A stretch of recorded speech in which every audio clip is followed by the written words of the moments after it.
The Cursed Jungle. It was supposed to be an ordinary camping trip. A group of 5 children, Ion, Zara, Hamza, Ilena, and Bilal, set off on an adventure with their school to explore the outskirts of the dense Blackwood jungle. The teachers had warned them never to wander away from the main trail, but curiosity got the best of them. As the sun began to set, the group noticed an old, moss-covered signboard pointing to a narrow pathway. The words were barely readable. Shortcut to camp only for the brave.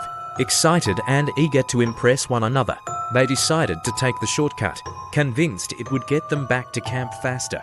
But as they walked deeper into the jungle, the trees grew taller.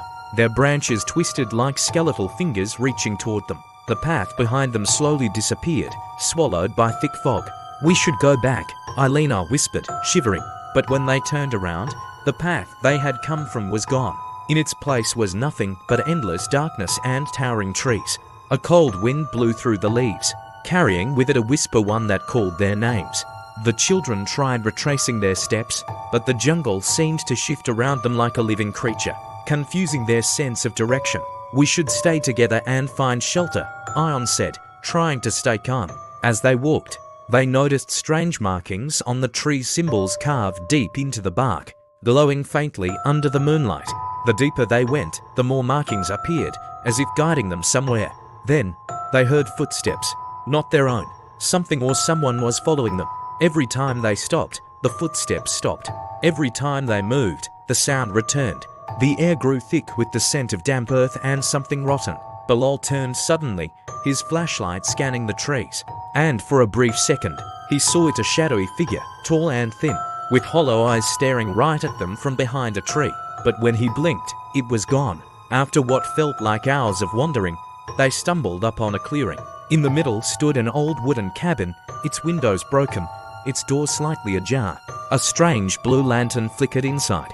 "Maybe someone's here who can help us," Hamza suggested. With hesitant steps, they entered. The air inside was stale, filled with dust and a faint scent of something burnt. The walls were covered in old photographs of children, but their eyes were scratched out.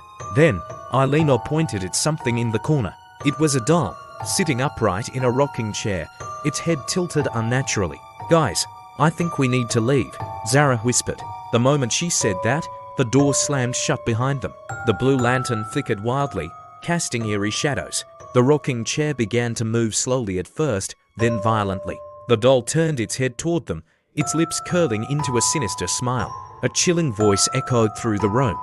"You shouldn't have come here. Now you belong to the jungle." The children screamed as the windows shattered and a howling wind filled the room. The cabin itself seemed to breathe, its wooden walls creaking like ribs shifting under pressure. Then, the floor beneath them cracked open, revealing a dark pit with countless hands reaching out. "We have to get out now," Ion yelled. They kicked the door open and ran into the jungle, their hearts pounding. But the jungle was no longer the same. The trees had faces, their hollow eyes watching them. The ground beneath them pulsed like living flesh.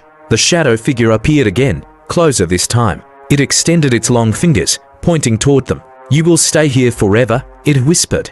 Zara suddenly gasped. The markings on the trees. They were guiding us somewhere.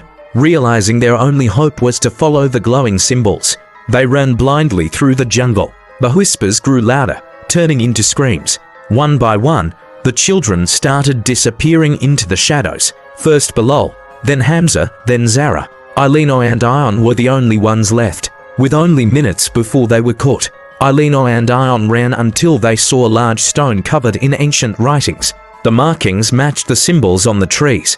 Ilena remembered something from an old story. Her grandmother had told her about the cursed jungle.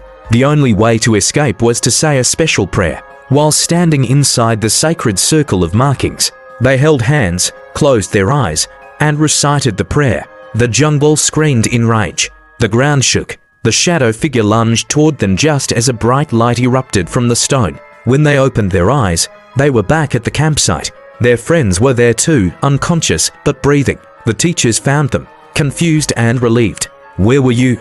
they asked. But when the children turned back toward the jungle, the path they had taken was gone.